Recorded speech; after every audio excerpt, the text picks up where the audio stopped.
ça? Plus un geste. Si vous courez, ça vous fera encore plus mal.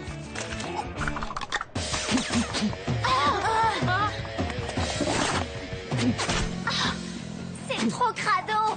Je venais juste de me laver les cheveux ce matin. On va pas continuer à se prendre les sales boulettes de Manetti sans broncher. Lola, ta paille. Tu vas te faire laminer, Angelo. Manetti a au moins 12 ans d'expérience au tir de boulettes. C'est pas ce qui va m'arrêter.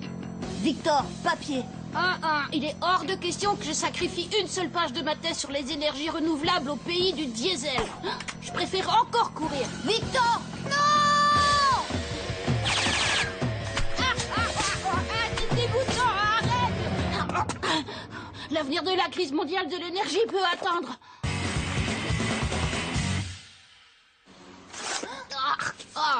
Répugnant! Prends ça, Manetti.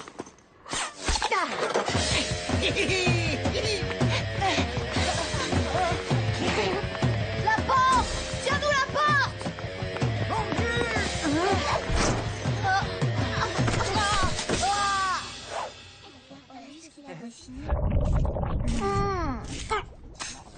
Aïe!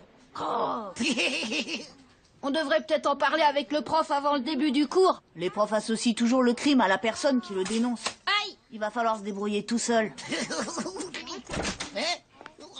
Bon, ouvrez votre livre d'histoire, page 25, au chapitre des guerres médiévales. C'est exactement la leçon dont Manetti a besoin. Et quand on en aura fini avec lui, ce ne sera plus que de l'histoire ancienne. Première règle en temps de guerre, bâtir un rempart digne de ce nom.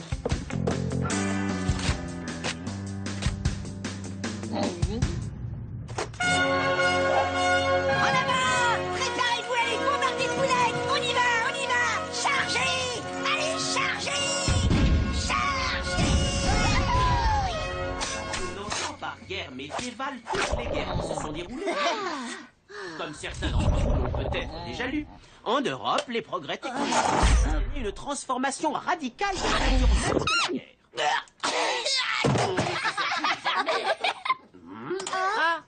Baissez vos livres tous les trois, que je puisse vous avoir à l'œil.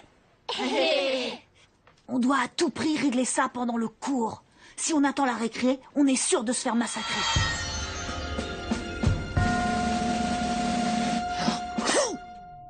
Au moins en classe avec Monsieur Leroux, on est relativement bien Les protégé. hommes se servaient à cette époque de forteresses ainsi que de machines de guerre comme les... Deuxième règle en temps de guerre, la plus grande puissance de feu remporte toujours la bataille. Alors, de quoi dépendait l'expérience et l'éventail des manœuvres tactiques des armées médiévales? C'est exact, de la période et de la région. Pour des combats à plus grande échelle, la préparation d'une bataille s'effectuait lors du concile des chefs de guerre. Vous avez déjà vu une catapulte?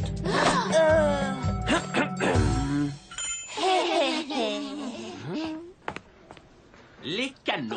Vous savez bien sûr ce que c'est. Les canons ont été introduits sur le champ de bataille vers la fin du Moyen-Âge. Des questions? Qu'est-ce qu'il fabrique? Alors, des questions? Lola, tu as écouté ce que j'ai dit? Dans ce cas, peux-tu me dire en quelle année a eu lieu la bataille d'Hastings? 1066. Oui, 1066, c'est exact. Et Lola, tu connais la règle. Pas de chewing-gum en classe. Poubelle.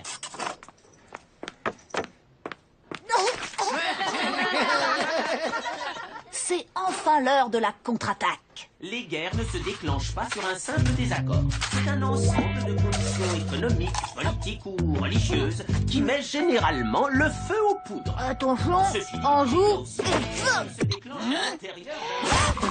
C'est ce qu'on appelle la guerre civile. J'en ai assez!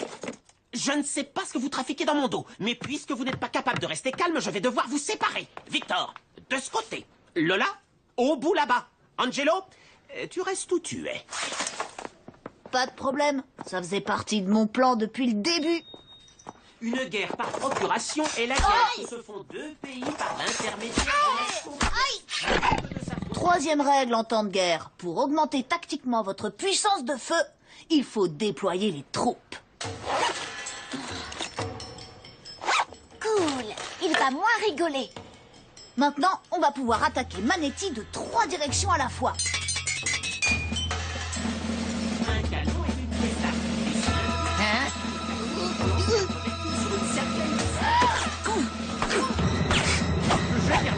notre leçon sur les guerres du... Ah, non mais qu'est-ce que c'est? Oh, Angelo, Lola, Victor, dans le bureau du directeur, tout de suite. Pourvu que ça marche. Mais monsieur Leroux, on voulait pas perturber le cours. Vous nous avez tellement inspiré avec votre leçon sur les batailles médiévales que notre imagination s'est emballée. On avait tellement envie d'expérimenter ce que pouvaient être les batailles de l'époque qu'on en a recréé une. Hein? Angelo, tu t'imagines vraiment que je vais croire tout ça? Je te donne 2 minutes pour tout expliquer au tableau. Tout a commencé quand on a aligné nos livres comme si on était dans un château fort assiégé. Exactement comme dans la fameuse bataille de Château-Gaillard. Continue. J'en reviens pas que tu aies réussi à amadouer Monsieur Leroux et qu'il nous laisse partir sans punition. Oui, mais on a vraiment eu chaud. Heureusement pour nous, les profs adorent quand ils ont l'impression qu'on les écoute. Et on n'en a toujours pas fini avec Manetti. Bah, t'inquiète pas pour ça. On va bientôt la gagner, cette guerre, grâce à quelque chose qu'ils n'avaient pas encore au Moyen-Âge. La technologie informatique? Non, le caramel avec lequel j'ai bouché sa paille.